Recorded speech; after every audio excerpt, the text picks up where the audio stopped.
And I'm back on this live stream with some very sad news that many of us have already now become familiar with.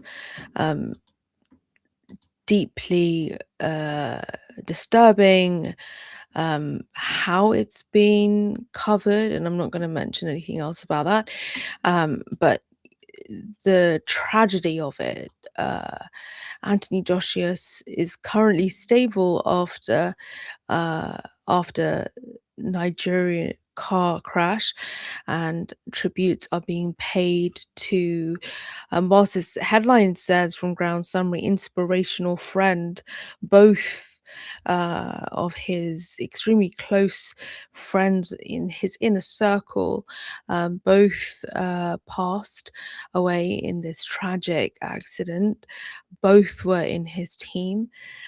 Both were beloved, and many are, from their sort of personal community, but the boxing community are reeling from this shock. So I'm just going to sort of briefly go through this ground news summary, and you can find out a little bit more about ground news. I'm a Vantage subscriber, and I have a subscription that you can find out a little bit more about. The links in the description. So on Monday, Anthony Joshua was hospitalized after a crash on the Lagos Ibadan Expressway near Makun around 11 a.m.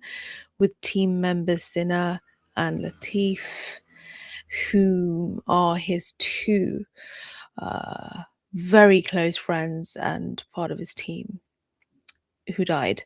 The Federal Road Safety Corps said preliminary probes point to excessive speed and a failed overtaking maneuver.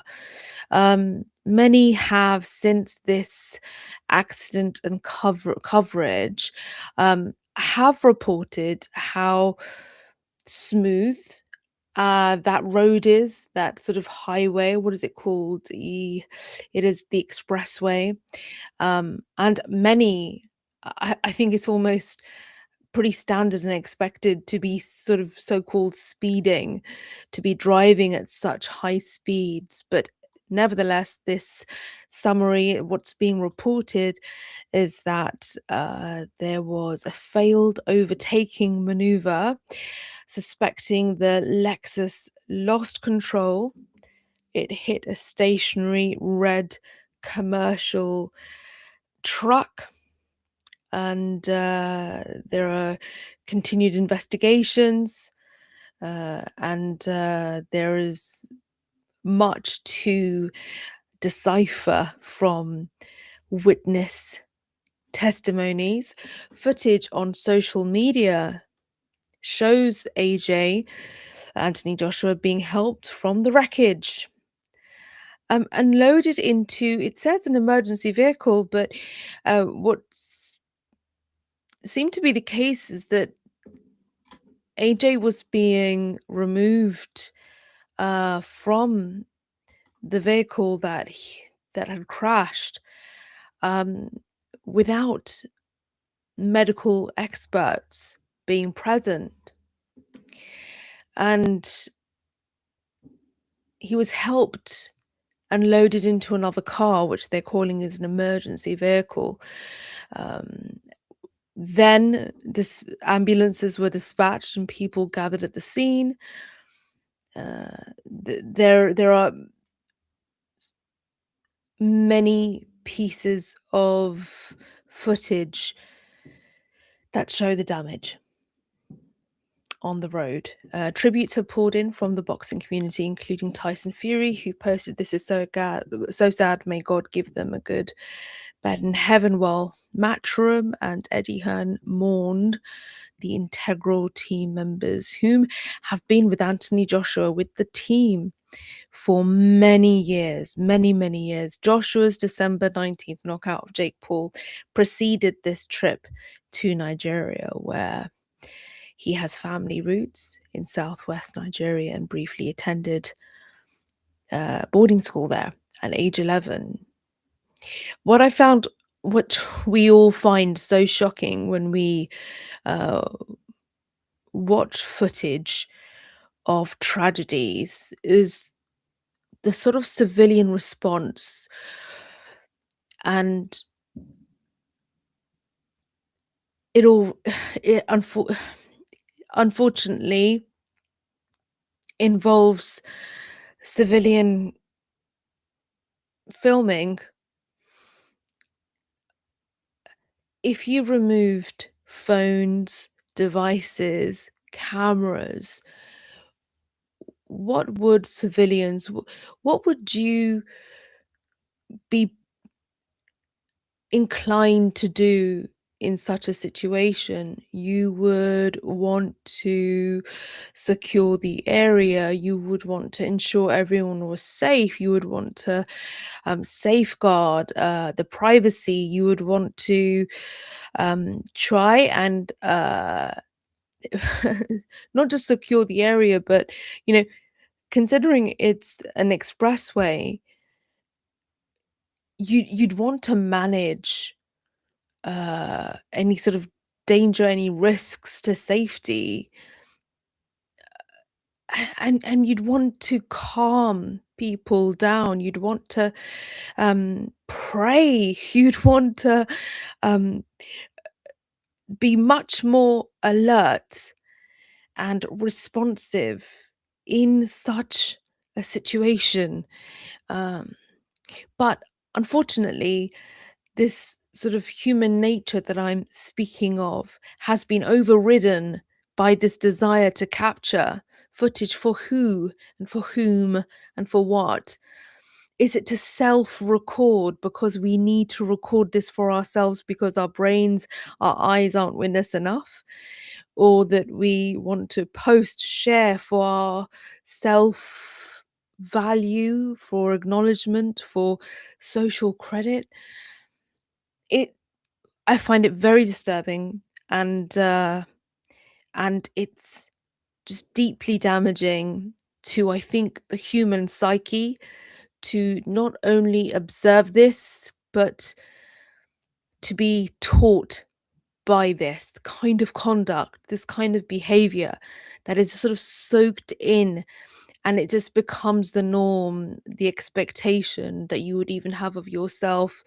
If you found yourself in one of these situations, that instead of being present, alert, and responsive, you would pull out your device, you would pull out your camera.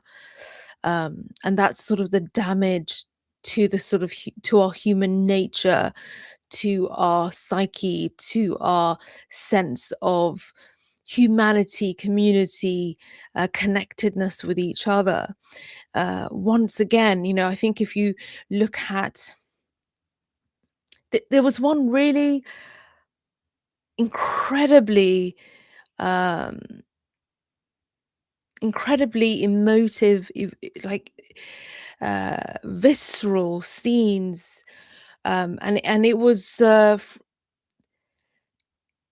captured for film, for a program, but it was based on a historical event, a tragedy that happened in a, gosh, it was a mining town. Was it the 19 could have been the 1950s, could have been the 1950s. There's a mining town, and there was a major collapse, and and it this is a true story, and what happened was that um so many young children lost their lives as a school in the village was affected. It was just shocking. But the depiction of it in The Crown on Netflix, the depiction of it, um, you would have seen the immediate sort of community response. And this is before devices, but I think before devices we had more of our humanity intact, especially when it comes to our responsiveness in tragic circumstances. And so when I think of those kinds of scenes where the sort of community and the human response is just right. You immediately help, you know, you are alert, you are responsive, you do what's needed. You're not there to stand and film. You're not there to watch pain and suffering. Who for who? For whose benefit? I just named one scenario.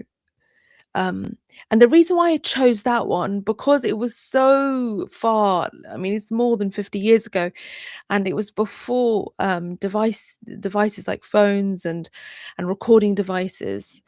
And it was quite a tragedy that took place in the UK, and it was depicted in such a powerful way in The Crown, and it was incredibly moving. But what really sort of stood out and what really sort of stuck with you was the way that the villagers, the community came together immediately to be alert to the needs of those who are suffering, not just those who are trapped.